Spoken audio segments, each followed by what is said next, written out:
મોબાઈલથી દેખાય ઝૂમ કરીને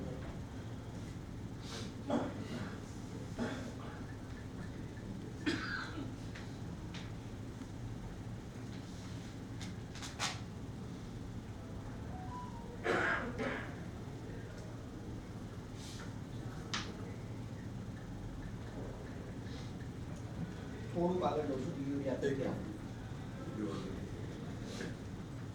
આ ફોટો છે ગુરુ મહારાજ સિક્કા બન્યા છે. ગોલ્ડ અને સિલ્વર બેવના લીધા છે સેમ્પલ ત્યાંથી.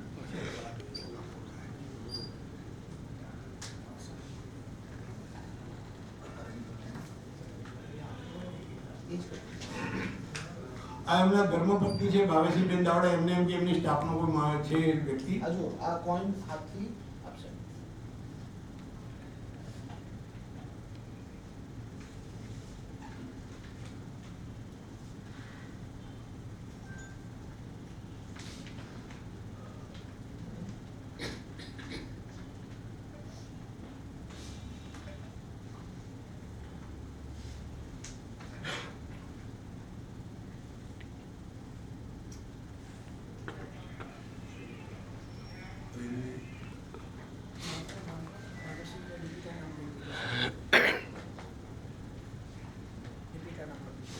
ત્યાં એમ કીધું કે મારા સેક્રેટરી દીપિકા બેન આવશે અને આ ભાવેશીબેન દાવડા પોતે લેવા ગયા છે.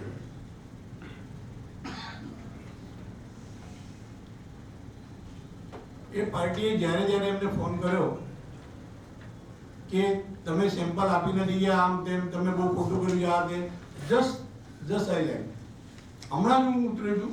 હવે હું અત્યારે હમણાં તો લંડન જઈ રહ્યો છું, આવું એટલે તરત જ કરું છું.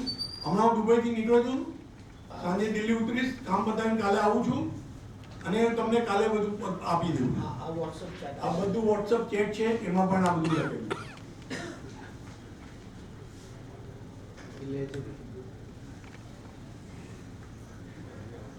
જ્યારે જ્યારે સિક્કા માંગે ત્યારે એ બહાના કાઢે અને પાર્ટીને ફેરવે.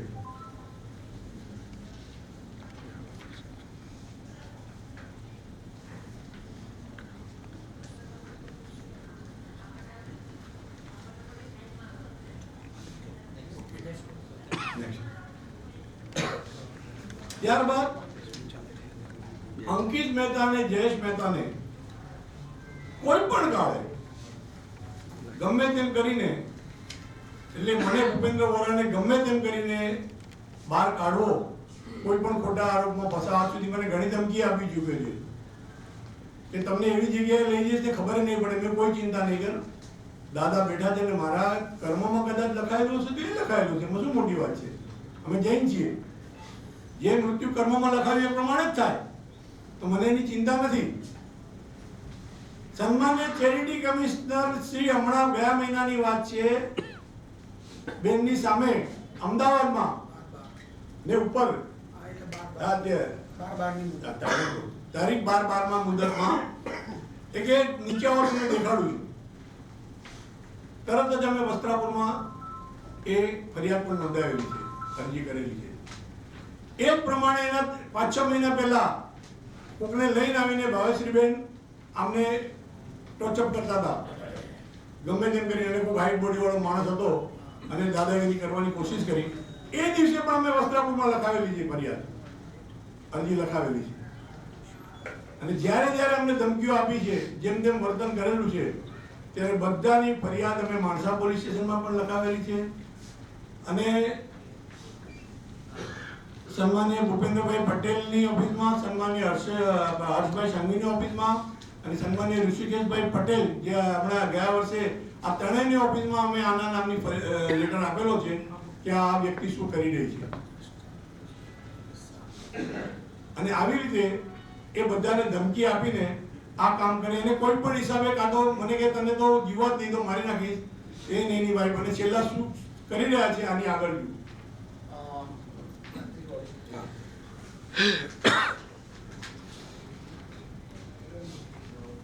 ડિસેમ્બર 24માં હું જે રૂમમાં જ્યાં રહું, મોવડીમાં 9 નંબરમાં હું જ્યાં રહું ત્યાં આખા મહિનાનું ભાડું પણ ભરું, મારા જમવાના પૈસા ભરું છું, પાણી ચા બધાના ટ્રસ્ટના 1 પણ રૂપિયાનો ઉપયોગ અમે કરતા નથી કરતો.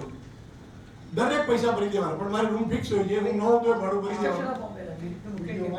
આ જુઓ, એ હમણાં લીંબુ મૂકીને ગયા મારા મેલી વિદ્યાનું લીંબુ એ મારા રૂમની બહાર મૂકીને ગઈ, ગમે તેમ કરી મને. અને આ લીંબુ જોઈ લો, અને એક આપણું પેકેટ, અને એની કમ્પ્લેન વાળી કોપી ઓપન અને એની કમ્પ્લેનની કોપી અમે ત્યાં આપી છે માણસા પોલીસ સ્ટેશનમાં.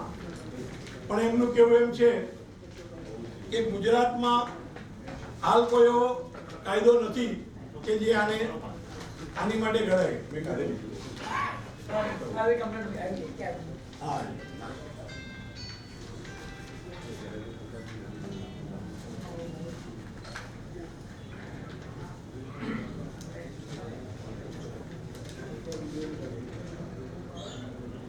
અમે બધે ફરિયાદ આપી છે. આની ફરિયાદ પણ અમે સચિવાલયમાં આપેલી છે. માણસા પોલીસ સ્ટેશનથી એની ટીમ આવી અને જોયું કે આ તાંત્રિક વિદ્યા કરેલી છે, પણ કે ગુજરાતમાં આવો કોઈ કાયદો નથી કે એની ધરપકડ થઈ શકે, કહી શકે. મહારાષ્ટ્ર અને આંધ્રમાં બધે છે.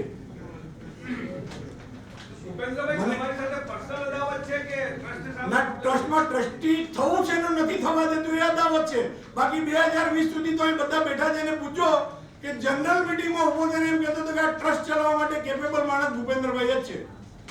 પણ જે દિવસે મેં એના ગુનાહિત રેકોર્ડના હિસાબે ના પાડી કે ભાઈ આપણે ટ્રસ્ટી તારાથી ન થવાય, બાકી અહીંયા સંઘના ઘણા સભ્યો બોલ્યા છે, મારા વખાણ કરી કરીને થાકતો હતો.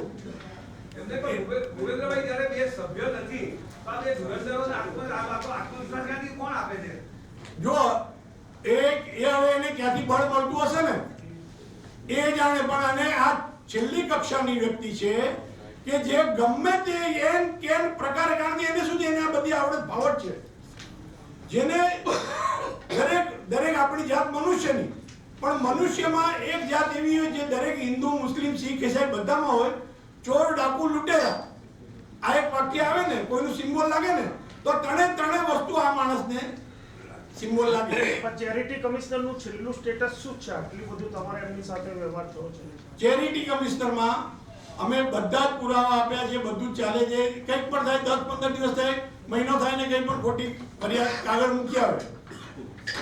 અને માણસા પોલીસ સ્ટેશનમાં તો માણસા પોલીસ સ્ટેશનમાં આપ જઈને પૂછજો, ત્યાંનો સ્ટાફ કંટાળી ગયો છે કે ભાઈ તારામાં એક પણ વસ્તુનો પુરાવો જ નથી. કશાનો કોઈ પણ કાગળનો પુરાને કેવી કમ્પ્લેનો કરે, કેવી વાત કરે. મારા પપ્પાને તમે ખાવાનું ના આપ્યું એટલે પપ્પા મરી ગયા. હવે એના